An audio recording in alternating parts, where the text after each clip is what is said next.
तर मी भारत माता सिनेमागृह याचं उद्घाटन झाले पहिल्यांदा घोषित करतो आणि आपल्या सगळ्यांना त्याबद्दल अभिनंदन करतो. निर्मितीताई म्हणाल्या माझं माहेर इकडचं आहे आणि त्यामुळे माहेरचं सिनेमागृह आहे. निर्मितीताई माझं आजोळ इथलं आहे, मग तशा अर्थाने माझं आजोळचं सिनेमागृह आहे. माझा मामा पण इथे येऊन बसला. हे सगळे भारत मातावालेच आहेत. आणि मला आठवत आहे की लहान होतो आम्ही आणि बरंच मागे लागून आई सिनेमा दाखव, आई सिनेमा दाखव असं म्हणून त्यावेळेला इतकं कळत नव्हतं की कथा, कथानक, कलाकार. मग आईच्या आवडीची हिरोईन, नायिका तिच्या ठरलेला होता जयश्री गडकर आणि सुलोचनाताई. मग यांचा सिनेमा ज्यावेळेला इथे लागला त्यावेळेला हाताला पकडून आईने इथे आणलं आणि मग आम्ही इथे बसलो. त्यामुळे इथं प्रचंड अशा भावनिक आठवणी आहेत. आणि जी माझी अवस्था आहे ती बऱ्याच लोकांची, जी आज सभागृहात या सिनेमागृहात आहेत किंवा नाहीत, मला प्रचंड फोन आले लोकांचे. उपटकरजी तुमचं धन्यवाद मी देईन, या सगळ्या टीमच, म्हणजे मुक्ता असेल, तुम्ही असाल, सगळे मिळून. कारण हे केवळ सिनेमागृह नाही, या ठिकाणी बऱ्याच पिढ्यांच्या आठवणींचा साठा असलेले गृह आहे. आणि केवळ हा सिनेमागृहाचा भाग नाही, बाहेरचा सुद्धा. म्हणजे आमच्या ऐन विद्यार्थी चळवळीच्या काळात सुद्धा आंदोलन कुठे करायचं तर भारत माता नाक्यावर करायचं. त्यामुळे चळवळीचं केंद्र तेव्हापासून पिढ्यानपिढ्याचं भारत माता, तिथला नाका, सिनेमा भारत माता. आणि म्हणून या सगळ्या परिसराला आहे ना, इथे आल्यावर मला त्या सगळ्या गोष्टी दिसत आहेत, त्या सगळ्या गोष्टींचा सुगंध येतोय, ते चेहरे दिसत आहेत की या सगळ्या ठिकाणी त्या त्या वेळेला कित्येक पिढ्यांमधले नायक, नायिका, अभिनेता, दिग्दर्शक, निर्माते, त्यांच्या आठवणी. आणि त्याबरोबर या सिनेमागृहात येणाऱ्या या गिरण गावामधल्या मराठी माणसाच्या त्या त्या आठवणी की अरे दिवाळीचा दिवस आहे, अगोदर तिकीट काढू, जाऊ दिवाळी इथे, दसरा आहे कुठेतरी खरेदी करू, आई वडील घेऊन या सिनेमागृहात इथे. आणि मग या सगळ्या आठवणी पिढ्यानपिढ्याच्या साठलेलं हे ठेवा असलेलं हे गृह आहे. आणि अन्य कुठल्या सिनेमागृहावर मी काही ताशेरे ओढत नाही, पण त्याही पेक्षा जास्त मराठी माणसाच्या, महाराष्ट्राच्या संस्कृतीचा वारसा लाभलेलं सिनेमागृह म्हणजे आमचं भारत माता आहे. आणि म्हणून या सिनेमागृहाचं पुनर्लोकन व्हायचं, पुन्हा आपल्या समोर आणायचं, हे हरकुलस टास्क आहे. अडचणी होत्या मला माहिती आहे. आपल्या एनटीसी, अन्य सगळ्या आम्ही प्रयत्न केला एनटीसीला, या सगळ्या गोष्टींमधून केंद्र सरकारचं पण मी धन्यवाद देईन की त्यांनी सुद्धा यामध्ये जरा थांबा अशी भूमिका घेतली. आणि आता आम्ही ठरवलंय की या सगळ्या गोष्टी कचाट्यातून बाहेर काढायच्या, म्हणजे काढायच्याच. आणि परमनंट मराठी माणसाचं हक्काचं असलेलं सिनेमागृह कुठल्याही अडथळा विना संपूर्ण अविरत चाललं पाहिजे. यातल्या असल्या सगळ्या अडथळ्यांना दूर करायच्या. आणि सिनेमाच्या भाषेत सांगायचं तर आम्ही ठरवलंय आता थांबायचं नाही.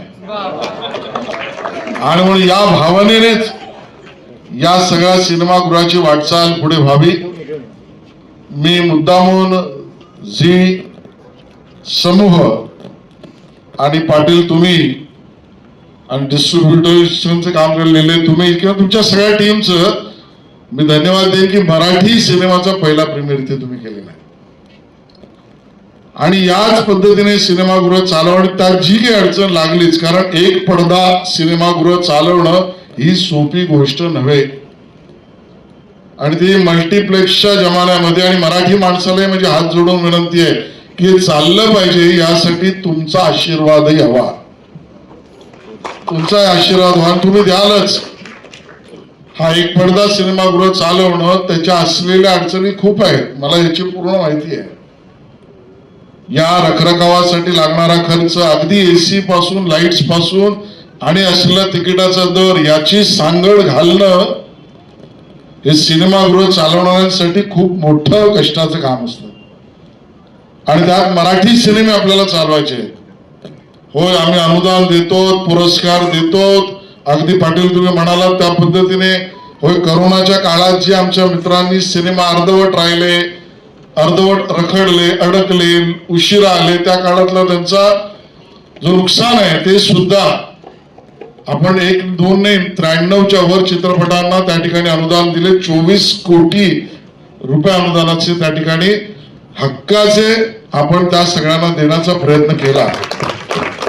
यापुढे करू. आणि एक 16 इथे फिल्म सिटीची माझी मंडळी अधिकारी आहेत, एक चित्रपट पुरस्काराचा 16 सुद्धा राज्य सरकारच्या सांस्कृतिक कार्य विभागाचा पहिल्यांदा भारत मातामध्येच होईल. आज मी या ठिकाणी सुद्धा घोषित करतो. आता जागेची अडचण हा मुद्दा आपल्याला थोडा ऍडजस्ट करावा लागेल, पण एक 16 करू, कारण आपल्याला हे दाखवायचं आहे देशाला आणि जगाला की हे अशी वास्तू आहे की ज्याच्यामध्ये बऱ्याच पिढ्यांच्या आठवणींच्या हिंदोळ्याने ठेवे आहेत. जसं मला माझ्या आईची आठवण आली, इथे बसलेल्यापैकी बऱ्याच लोकांना या आठवणी असतील. Super duper. आणि बघा प्रीमियर कसा झालाय सुपर डुपरचा, प्रॉपर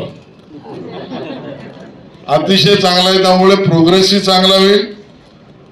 आणि आपल्या सगळ्या या सुपर डुपरच्या टीमचं पण मी अभिनंदन करतो. बऱ्याच या मंडळींना मी ओळखतो, अतिशय उत्कृष्ट कलाकार आहे ती सगळी मंडळी. आमच्यापेक्षा थोडी कमी असते, कारण आमच्या राजकारणात थोडी कलाकार मंडळी जास्त आहे. पण खऱ्या अर्थाने कलात्मक दृष्टिकोन ठेवून आणि सिनेमाचं तंत्र माहिती असलेली सगळी मंडळी आहेत. मी तुम्हालाही खूप शुभेच्छा देतो. आज मला सुपर डुपर पाहता नाही आला तरी एक विशेष प्रयोग भारत मातामध्ये मीच लावेन आमच्या सगळ्या मित्रांना बोलवून.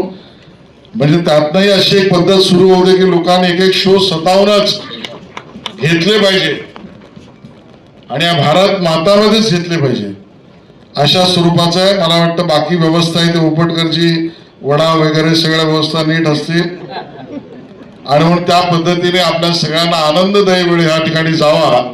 महाराष्ट्र सरकार आणि आमचं सांस्कृतिक कार्य मंत्रालय 100% जे करावं लागेल त्यासाठी कटिबद्ध आहे. एवढंच या ठिकाणी सांगतो आणि थांबतो.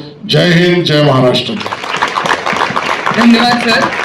या वास्तूसाठी तुम्ही घेत असलेल्या सर्व प्रयत्नांना आमच्या सुपर डुपर शुभेच्छा. आणि अनेक मराठी चित्रपट इथे चालवत त्यांची घोडदौड हो 100पेक्षा अधिक दिवस त्यांना दिसोत ही आशा आहे. मी या चित्रपटाच्या सर्व कलाकारांना मंचावर येण्याची विनंती करते. आपण सरांसोबत एक फोटो घेणार आहोत.